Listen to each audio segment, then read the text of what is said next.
লিবিয়ার সামরিক বাহিনীর আধুনিকায়ন এবং জাতীয় ঐক্য প্রতিষ্ঠায় এক অবিস্মরণীয় নাম জেনারেল মোহাম্মদ আলী আহমেদ আল হাদ্দাদ। 2020 সালে আগস্টে সেনাপ্রধান হিসেবে দায়িত্ব গ্রহণের পর থেকেই তিনি দেশটিকে দীর্ঘদিনের সামরিক বিভাজন থেকে মুক্ত করতে গুরুত্বপূর্ণ ভূমিকা রেখে আসছিলেন। কিন্তু হঠাৎ একটি বিমান দুর্ঘটনা যেন সবকিছুই বদলে দিয়েছে। আন্তর্জাতিক অঙ্গনে এখন শুধু শোকের ছায়া।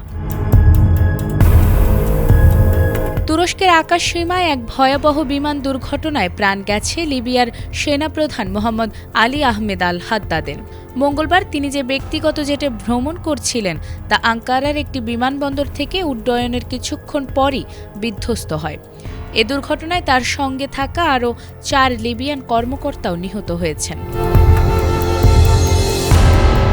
দেশটির প্রধানমন্ত্রী আব্দুল হামিদ ডেবেইবা দুর্ঘটনার বিষয়টি নিশ্চিত করে বলেছেন, এটি একটি মর্মান্তিক দুর্ঘটনা যা জাতির সামরিক প্রতিষ্ঠানের এবং সাধারণ মানুষের জন্য অপূরণীয় ক্ষতি।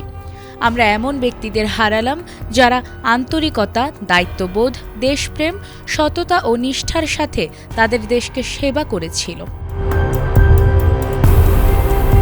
দুর্ঘটনার বিষয়ে তুরস্কের স্বরাষ্ট্রমন্ত্রী জানিয়েছেন, বিমানটি আঙ্কারা এসেনবোয়া বিমানবন্দর থেকে ত্রিপলির উদ্দেশ্যে রওনা হওয়ার প্রায় 40 মিনিট পর বিমানের সঙ্গে রেডিও যোগাযোগ বিচ্ছিন্ন হয়ে গিয়েছিল।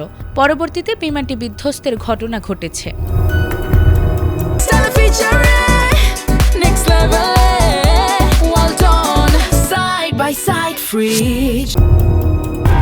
তুরস্কের যোগাযোগ দপ্তরের প্রধান জানিয়েছেন, বিমানটি বৈদ্যুতিক ত্রুটির কথা জানিয়ে জরুরি অবতরণের অনুরোধ জানালে তাদের বিমানবন্দরে ফিরে যাওয়ার নির্দেশ দেওয়া হয়েছিল। তবে অবতরণের প্রস্তুতির সময় বিমানটি রাডার থেকে উধাও হয়ে যায়। পরবর্তীতে হাইমানের আকাশে বিমান বিস্ফোরণের ঘটনাটি দেশটির একটি টেলিভিশনে প্রচারিত ক্যামেরা ফুটেজে দেখা গিয়েছে।